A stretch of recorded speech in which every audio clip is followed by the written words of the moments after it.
Uh, hi Naveen. Good morning. Hey Rainak. So let me call in, I think, Mitali. So I think she has to take a screenshot. So I think we Okay. can proceed with post Okay. that. Okay. Okay. Yeah. Okay. Okay, for now. So Okay. I think post that. I think you can follow whatever Mitali is Okay. going Okay. to actually. Fine. Fine. Fine. Okay. Okay. Yeah. I think she's joining in another 2 minutes. Yes. Yes. Okay. I You're on I mute. joined from browser.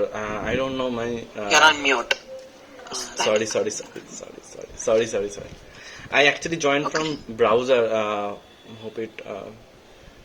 Okay. doesn't That's break fine. actually. Yeah. No, my actually application is not working. I don't know why.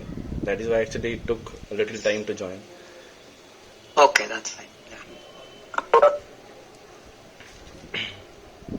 Hey Mitali. Good morning.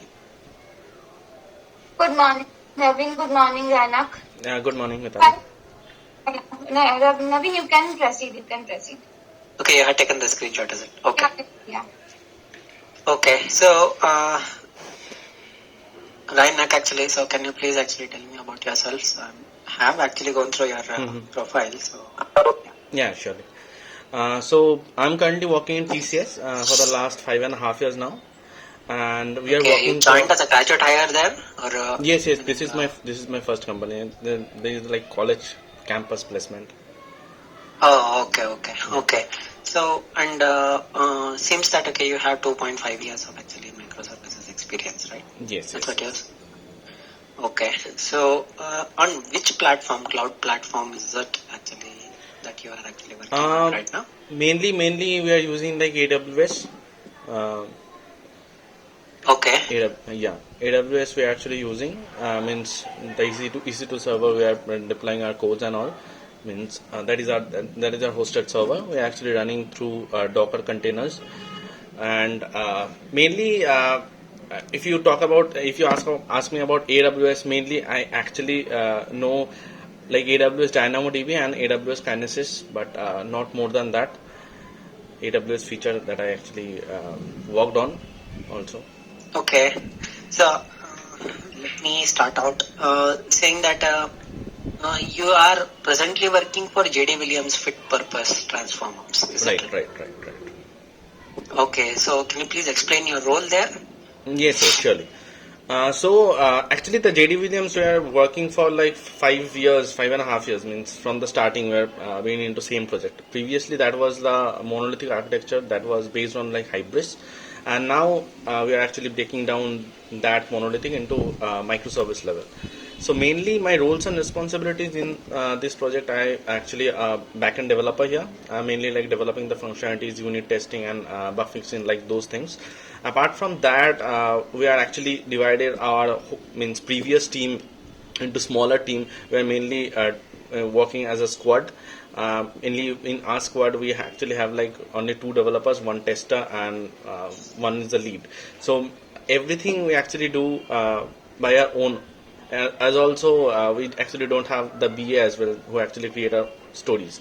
We mainly create our own stories by gathering the requirements what the client need in the call.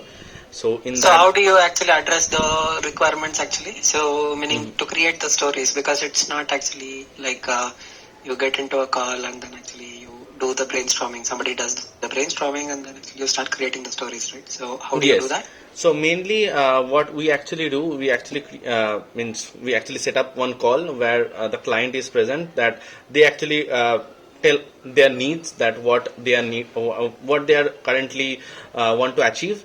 Let's say, let's say just a few days ago, they are actually wanting some ranging of the products. Let's say we're actually dealing with a retail client, so mainly we're actually in the product squad. So we mainly deal with products only, like search, show it to So PLP, show it to PDP. additions Yeah. to the product, is it? So that's what, meaning the existing product. So and then actually the additions to the product actually, so which will be communicated from the client to you guys, and then actually that will be taken up as a story. Right. So and then actually you guys will be distributing the work among. Yes, yes. Is that what it is?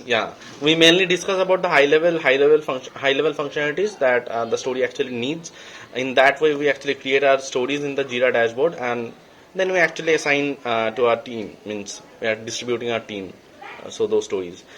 Also, we are actually running It's on. like kind of an actually addition to the existing product, right? Meaning which has been put up. So is this Mhm. anything that okay you have worked from the scratch, wherein you are involved with actually requirement gathering? So and Mhm. then actually the build phase and Yes, yes, also yes, the yes. design documents and stuff's actually created. Yes, yes. So Every how does means the process actually kick off? So can you please actually explain yeah. that? Actually, the thing is like we started everything from scratch only because as we have like told you like previously that was a monolith, and let's say one I'm giving one example. We have one feature, let's say upload search. Upload search means you are uploading one file, and in that file you actually uploading one CSV file. In that file there is some comma driven values are there, product number, something like that. So mainly what it actually does, it actually uploading the file, and in that basis it takes all the values and giving you back the results and giving you back all the results. If you let's say in your CSV you have like the product number. But Sorry, why did you actually name it as upload search? So can you please it's explain? a So sorry, actually I don't know why. Just a moment, I don't know what it clicked. So we actually named it upload search because we are actually uploading the file. Price upload search is the full name. Basically, we are sending the selling price, and we are actually updating the selling price, and also we are getting back the results. It's a basically the admin portal, you can say, where admin is uploading the file with some different values of the product, selling price, and instead of that. After the file getting uploaded, it you can actually see like all the records with the product number, which the selling price is updated or not, also the cost price. If something, let's say you have put less than selling price is less than the cost price, then you can actually see the error details as well, where you can actually change them and resubmit them. So that is like the upload search we actually named it. That's where I'm actually uploading one file. That is why actually we have given the service name as price upload. That is a microservice name basically. okay. Okay. So, what is a microservice actually? So, and how do you, meaning, what are the principles or actually the steps that you have taken by splitting an existing monolithic to a microservice? So, what are the principles that you are actually encountered with? Can you please explain? Yes. So mainly the problem was previously that was the dependency problem when you are actually dealing with a monolith. Let's say you want means a group is working on the same portion. Everyone has distributed their work, but they are actually working on the same portion. So in that case, one actually completed that work and put it to that branch. Then we can actually start developing our own, because there is a prerequisite. Now what we're actually doing means there is not like the dependency factors are there, because everyone is means developing their own service. Instead of we actually required means previously like previous for the development, we actually decided what will be the endpoint and what will be the request structure, the request. So in that way we can actually build our own microservice.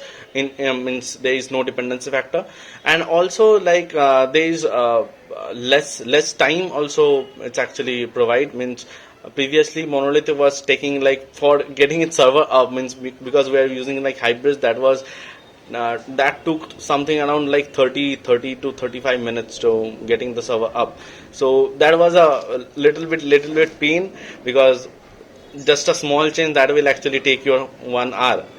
So that was the thing. But in microservice, it's very much easy and very much time, uh, very much actually taking in less time, that I can say.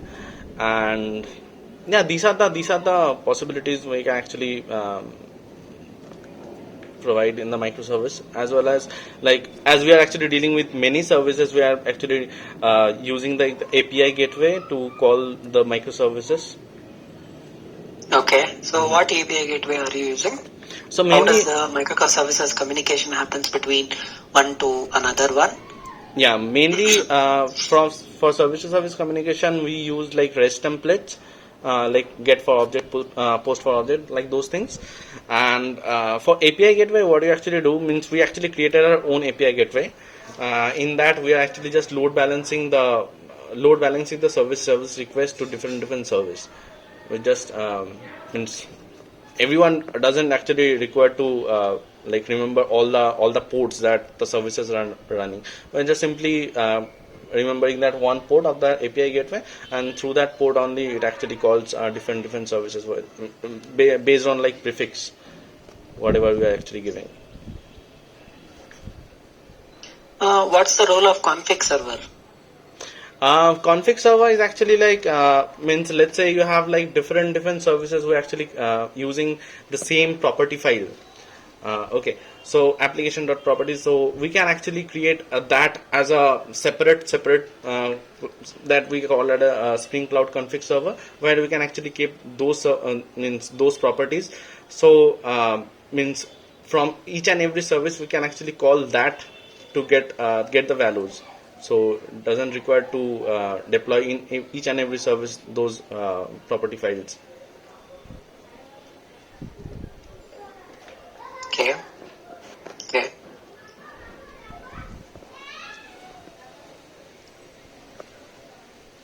Okay. Have you heard of at Spring application and at enable auto configuration? Yes.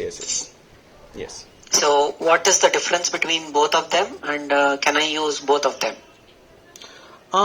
So basically, at the Spring Boot application, it actually consists of that enable auto configuration. If you don't means use that, in that application, that will also actually work, because it actually consists of like component scan and configuration and enable auto configuration. So there is actually not required whenever you actually use like the Spring Boot application. It's not actually required. So, is there a way that if I want to exclude certain set of actually configuration from the Spring Boot application, so Yes. how can I do that? Probably there is a way. Exactly, I'm not sure, but should it be there something like exclude something? Yeah, but with can the I bracket? give it in at Spring Boot application annotation? Honestly speaking, I'm actually not sure about that. Okay. And coming to the API creation, so I see that you have done. So API creation. So what is the role of API creation here? Are you aware of Swagger, editor, and actually meaning what are and all things actually it has to be considered for canonical modeling and stuff like that. So are you interacting with any middleware? Not exactly middleware. We're actually using like the Swagger. We created our own API contract, where from actually we deals with the Swagger, where we actually define like the what will be the endpoint, and what will be the get method of it, or let's say post method of it. We can actually give like the IDs where the method actually gets triggered in the controller. So, and also What we are are the design principles for naming actually a resource in an API creation? naming a resource. Yeah. Let's take for that example. Yeah. You said that price upload search, right? Yeah. So is it the right way to actually name the resource? So what is the resource here? Mainly the resource, the endpoint you are talking about. That how you can actually. Yeah, name. that's what actually. That's the design. Okay. So how do you? mainly what we actually do, we actually means the prefix will be the same. Like if the service name is price upload, then it should starts from price hyphen upload, then slash let's say search price. So in that way, we actually names our endpoints. Means each and every service has the prefix of that service name itself with the hyphen in between hyphen we are actually using. Can you have hyphen in the service names and then actually in naming the resource? Can you have? Actually, we created that way only. Okay. So, what version of Java version are you comfortable with? Look, we actually use like the Java 8. Some features we used, but mainly like Java 7 or Java 8 also we actually using. That is the thing.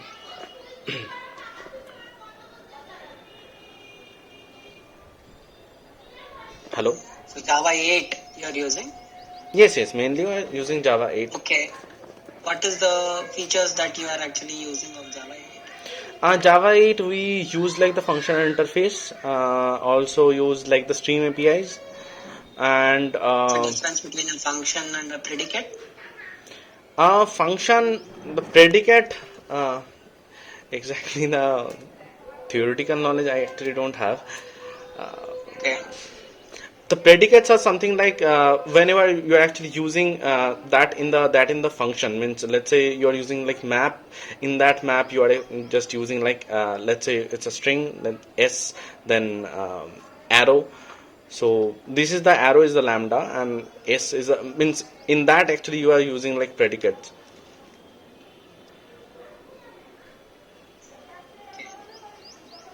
So, I see that, okay, you have used Spark test cases Yes, yes, for writing unit test cases. yes, Are you familiar with that? yes, yes. And you have worked only with DynamoDB, not with MongoDB? No, only Dynamo we actually worked on. Okay. Okay, then I think I'm good, man. Actually, so I think I'll share in the feedback with Mitali. Okay, She's gonna. okay, okay, fine then. Yeah, Yeah, nice talking to you. yeah. Thank you, thank you. Yeah. Bye.